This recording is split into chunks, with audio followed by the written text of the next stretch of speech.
Welcome back to the continuation of our series on the 7 deadly sins of investing. Today, we'll focus on the sin of hypocrisy. The story is told about a father complaining about the amount of time his family spent in front of the television. His children watched too many cartoons and neglected their homework. His wife preferred watching soap operas as opposed to doing housework. What was his solution? He declares, as soon as the football season is over, I'm going to pull the plug. A classic example of hypocrisy, right? Mexican writer and poet Jose Emilio Pacheco said, "We are all hypocrites. We cannot see ourselves or judge ourselves the way we see and judge others." How would you describe a hypocrite? Hypocrites fail to follow their own rules. They often apply different standards or rules to themselves than they do others. They will say one thing but do something else. They act one way in public but another in private. They pick and choose when to adhere to moral or ethical principles, often disregarding them when it is inconvenient or conflicts with their self-interest. They will present a false image to others. They will mask their true intentions, and they will end up lacking in credibility. As with every investing sin, Wall Street uses this against us and for their benefit. Here are 3 signs Wall Street is taking advantage of your sin or causing you to sin. Sign number 1. Wall Street will tell you that you can't time the market. They'll get you to believe that the market moves in a random fashion. However, the talking heads on CNBC have no problem predicting what the market is going to do based on day-to-day market movement, but say you can't time the market.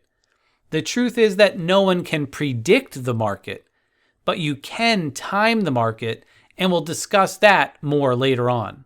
Sign number 2 is they'll tell you to stay in the market all the time, regardless of what's going on. Even during the steepest sell-offs, they'll tell you just to ride it out. They'll tell you the market always goes back up, so you should just keep buying. They'll say if you're not in the market, you'll miss out on the big move. The train's going to leave the station without you. Well, the good thing for them is even if you lose money, they're still collecting their management fees. Sign number 3 is they will give biased recommendations. There's a collaboration between Wall Street and television that often presents a paradoxical scenario for investors. On one hand, financial institutions and media outlets pledge to provide impartial advice, emphasizing the importance of informed decision-making. However, behind the scenes, something else is going on. Wall Street, driven by its own interests, may promote biased recommendations that favor certain financial products or companies. Simultaneously, television networks, in the pursuit of ratings and viewership, may amplify sensational narratives contributing to the distortion of market realities. As investors, it's crucial to recognize the potential pitfalls of relying solely on mainstream financial advice, remaining vigilant against the subtle influences that can compromise the integrity of investment recommendations. This awareness is a vital step towards navigating the complex landscape of finance with a discerning and critical eye. André Gide said, "The true hypocrite is the one who ceases to perceive his deception, the one who lies with sincerity." It becomes very difficult for us as investors when the people and institutions that we put our trust in don't even realize they are being deceptive and hypocritical. Now that you know the signs that Wall Street is trying to get you to commit the investing sin of hypocrisy, how do you know if you've succumbed to Wall Street's temptations? Here are 4 signs you've committed the investing sin of hypocrisy. They all center around when your words and actions don't match. This happens in 3 core areas: the amount of risk you take, the goals you want to achieve, and the rules you say you will follow. Democritus wrote, "Cheats and hypocrites are those who do everything with words and do nothing with actions." As we go through these, Mark down which of these you judge yourself to be guilty of.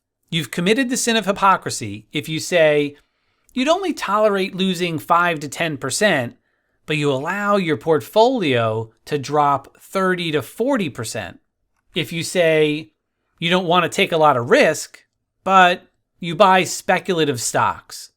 Additionally, you might not even set stops on those stocks, or you invest too much in a single trade. If you say you'd be happy making 10 to 15%, but you really aren't. You hear others say that they're getting more, and you get upset if you don't make more. You then change your investing behaviors to try and get the bigger gains, even though you may be on pace to get your 10 to 15%. I live in North Carolina, but my parents still live on Long Island. I would drive to Long Island and be happy with a goal of making the trip in 11 hours. But if my brother said he made the trip in 10, I would no longer be happy with my 11 hours. I would be tempted to change my driving behavior to get the better time. And the fourth sign is you say you'll sell a stock when it hits a certain level, but you don't follow through. You end up letting that stock fall lower and lower, eventually saying things like, it'll come back, or I might as well hold on to it now. Let me know in the chat which of these signs you've noticed in your own investing. If Wall Street has successfully tempted you and you've judged yourself to be guilty, how do you respond? Your response to the investing sin of hypocrisy is obedience and execution. As with other sins, you must first confess you've been a hypocritical investor. Actually say out loud, I've been a hypocritical investor. Think about it this way. Any employer seeking good employees will look for people who do what they say they're going to do. You are now treating your trading as a business. You are both the boss and the employee. If you continue in your old ways of saying you will do something and not following through, you would fire yourself. Start today being obedient to your plan and executing on that plan. To that end, here are 5 action steps to avoid committing the investing sin of hypocrisy. As we go through these, have a pen and paper handy to write them down. Step number 1, set a plan and stick with it for at least 1 year. This makes sure you are able to weather short-term market fluctuations and capitalize on the long-term trends. It helps you focus on having a disciplined approach. It will also minimize the impact of emotional reactions to market volatility, fostering a more rational and strategic investment mindset. Evaluating the effectiveness of a strategy takes time. 1 year is a meaningful time frame. Step number 2 is to check your progress at regular intervals. You don't want to start a trading system and then 12 months later see what the results were. Regular check-ins serve as your compass, ensuring that you stay on course.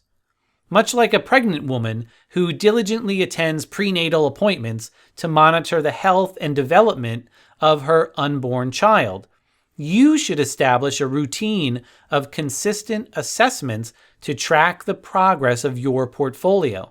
These regular check-ins, whether monthly or quarterly, allow you to evaluate whether you are sticking to your plan or whether you've gotten off track. I shared an embarrassing story with you a while back where we were driving from North Carolina to Ohio for Dr. DeLito's funeral. Several hours into the journey, we checked our progress only to find out we made a wrong turn, and we were halfway through Kentucky. As an investor, if you're not achieving the desired results with your new system, you may find that the reason is because you weren't following the system anymore. You basically got off track somewhere. Step number 3 is to use a trading checklist.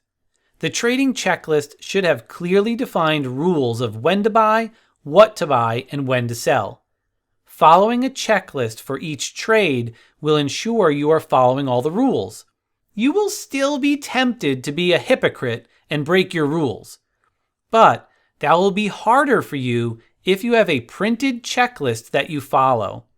You're essentially creating a roadmap that guides your decisions and ensures a methodical approach to every trade. Just as a pilot meticulously follows a pre-flight checklist to ensure a safe journey, a trading checklist safeguards your investments by minimizing impulsive decisions and emotional reactions. It acts as a grounding mechanism, promoting discipline and adherence to your predetermined strategy.